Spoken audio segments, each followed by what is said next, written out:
program is sponsored by रूप मंत्रा Ayurvedic face wash. ये कोई कॉस्मेटिक नहीं, आयुर्वेदिक औषधि। नमस्कार, एफएम न्यूज देख रहे हैं आप। देवभूमि समाचार में आपका स्वागत है। मैं हूं आपके साथ पूजा झा और इस बुलेटिन में आपको उत्तराखंड की तमाम बड़ी खबरों से रूबरू कराएंगे। शुरुआत करते हैं उत्तराखंड में निवेश जुटाने के लिए प्रदेश सरकार यूरोप, सिंगापुर और दुबई में रोड शो करने वाली है। सिंगापुर और दुबई के रोड शो फाइनल हो गए हैं। यूरोप के रोड शो के लिए तैयारियां चल रही है। विदेशों में होने वाले इन रोड शो का नेतृत्व मुख्यमंत्री पुष्कर सिंह धामी या फिर उनके द्वारा नामित मंत्री करेंगे। निवेशक सम्मेलन के लिए नोडल अधिकारी बनाए गए हैं। सचिव मुख्यमंत्री आर मीनाक्षी सुंदरम के मुताबिक राज्य में बने निवेश के वातावरण का फायदा उठाने के लिए रोड शो और निवेशक सम्मेलन किए जा रहे हैं। राज्य में निवेशक सम्मेलन अक्टूबर या नवंबर में प्रस्तावित किए गए हैं।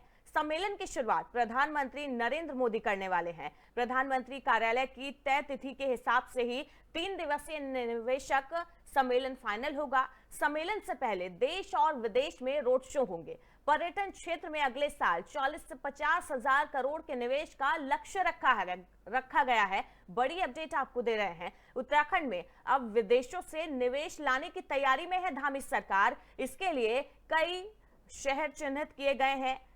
तैयारियां चल रही हैं रोड शो को लेकर, ताकि विदेशों से उत्तराखंड में निवेश लाया जाए। 40 से 50 हजार करोड़ के निवेश का लक्ष्य तक रखा गया है। मुख्यमंत्री खुद इन रोड शो की अगुवाई करेंगे या फिर मुख्यमंत्री अन्य मंत्रियों को नामित करेंगे जो इस रोड शो की अगुवाई करेंगे। वहीं इस सम्मेलन की बात की जाए तो सम्मेलन का जो शुभारंभ है खुद उत्तराखंड में प्रधानमंत्री नरेंद्र मोदी करेंगे।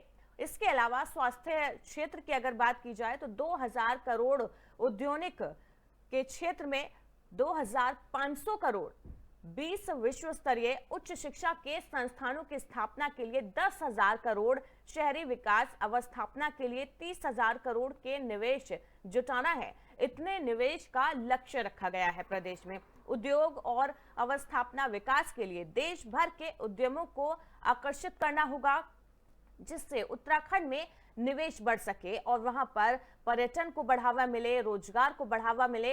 इसके लिए विदेशों से उत्तराखंड में निवेश लाने की तैयारी में है धामी सरकार। प्रधानमंत्री नरेंद्र मोदी खुद इस सम्मेलन की अगुवाई करेंगे उत्तराखंड में और रोड शो की जो कमान है वो खुद मुख्यमंत्री पुष्कर सिंह धामी संभालेंगे। साथ ही साथ उनके अलावा कई कैबिनेट मंत्री या राज्य के अन्य मंत्री इस रोड शो की कमान संभालेंगे और प्रदेश में ज्यादा से ज्यादा निवेश लाने पर जोर होगा। हर सेक्टर के लिए निवेश किए जाएंगे, चाहे वो स्वास्थ्य हो, उद्यमी हो, हर क्षेत्र में ज्यादा से ज्यादा निवेश लाने का लक्ष्य रखा गया है, ताकि उत्तराखंड के जो युवा हैं वो उनको रोजगार मिले और उत्तराखंड आगे बढ़ सके।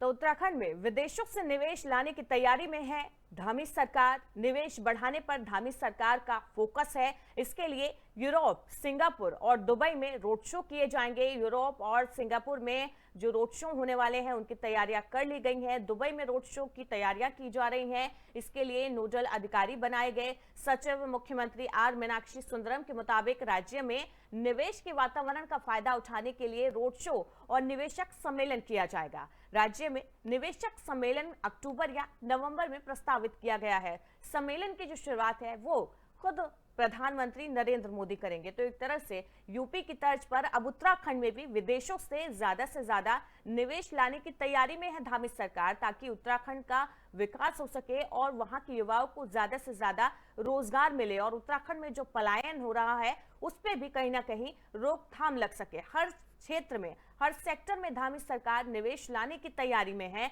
और यूरोप और सिंगापुर में जो रोड शो होंगे उसकी कमान खुद मुख्यमंत्री पुष्कर सिंह धामी संभालेंगे। साथ ही साथ अन्य कैबिनेट मंत्री भी उस रोड शो में शामिल होंगे।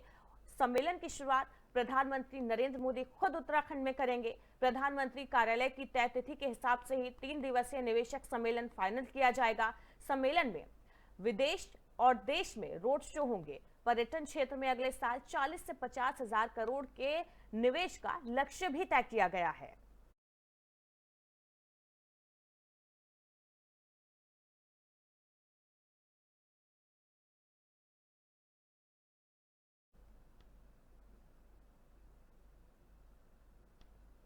वहीं देहरादून के कनक चौक स्थित पार्क में पद्म विभूषण जनरल विपिन रावत की प्रतिमा और स्मारक का लोकार्पण किया गया। खुद मुख्यमंत्री पुष्कर सिंह धामी के साथ स्वर्गीय विपिन रावत की बेटियां और कृतिका और तारिणी भी इस दौरान उनके साथ मौजूद थी। सभी ने प्रतिमा का अनावरण कर श्रद्धांजलि दी।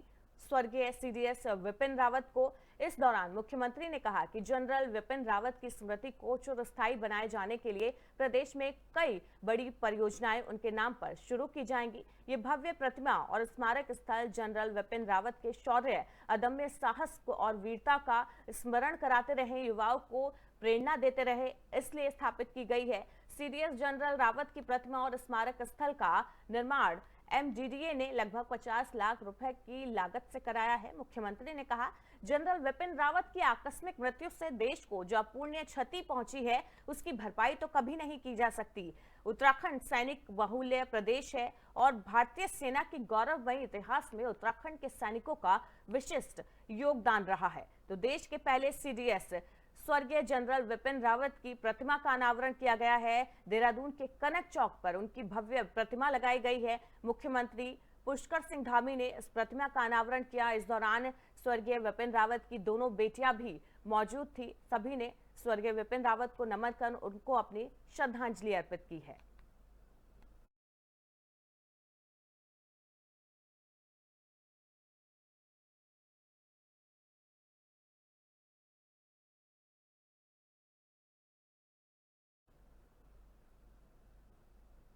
वहीं चार धाम यात्रा के दौरान केदारनाथ हेली सेवा संचालन के लिए मौसम की सटीक जानकारी देने को डॉपलर रडार लगाने की कवायद चल रही है।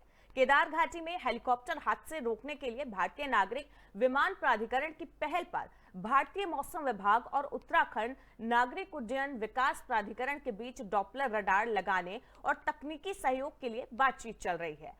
पिछले साल अक्टूबर में केदार घाटी में मौसम खराब होने के चलते एक हेलीकॉप्टर दुर्घटनाग्रस्त हो गया था, जिसमें पायलट समेत 7 श्रद्धालुओं की मौत हो गई थी। केदार घाटी में अचानक मौसम खराब हो जाता है। ऐसे में उड़ान भरने से पहले पायलट को मौसम की सही जानकारी नहीं होती है। इसके लिए आईएमडी के तकनीक सहयोग से केदार घाटी में डॉपलर रडार लगाने की कवायद चल रही है। हालांकि उत्तराखंड नागरिक उड्डयन विकास प्राधिकरण की ओर से केदार घाटी में जगह जगह सीसीटीवी कैमरे लगाए जा रहे हैं। इन कैमरों के जरिए मौसम की लाइव जानकारी आपदा कंट्रोल रूम को मिल पाएगी, जहां पर वायरलेस सिस्टम के माध्यम से पायलट और हेली कंपनियों के क्रू मेंबर को मौसम की पूरी जानकारी मिल जाएगी, ताकि अगर कुछ अनहोनी होने से पहले जो पायलट है, क्रू मेंबर है, पहले ही सतर्क हो जाए और किसी बड़ी अनहोनी होने से जो विमान है उसको बचाया जा सके। तो केदार घाटी में सीसीटीवी कैमरे लगाए जाएंगे और पायलट को मौसम की सही जानकारी मिले, इसके लिए डॉपलर रडार लगाने की कवायद चल रही है, ताकि उड़ान के समय पायलट को मौसम की बिल्कुल सटीक और सही जानकारी मिल सके।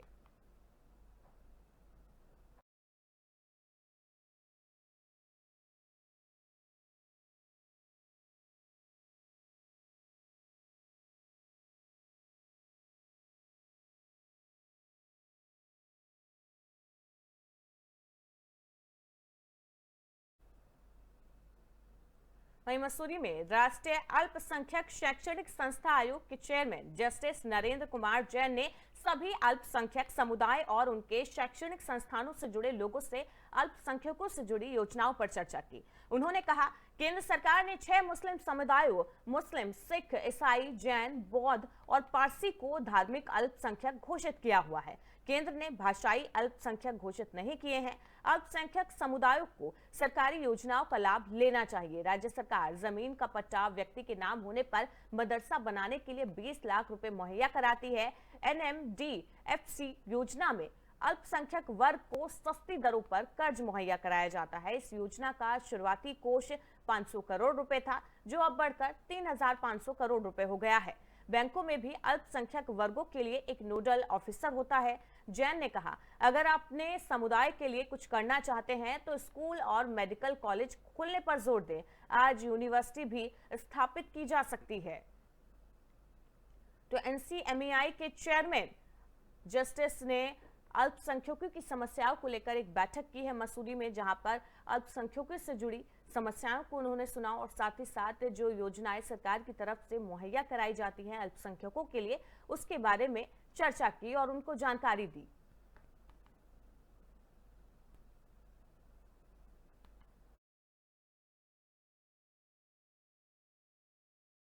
कम्युनिटी को कि वो अपने चॉइस के एजुकेशनल इंस्टीट्यूशन खोल सकेंगे।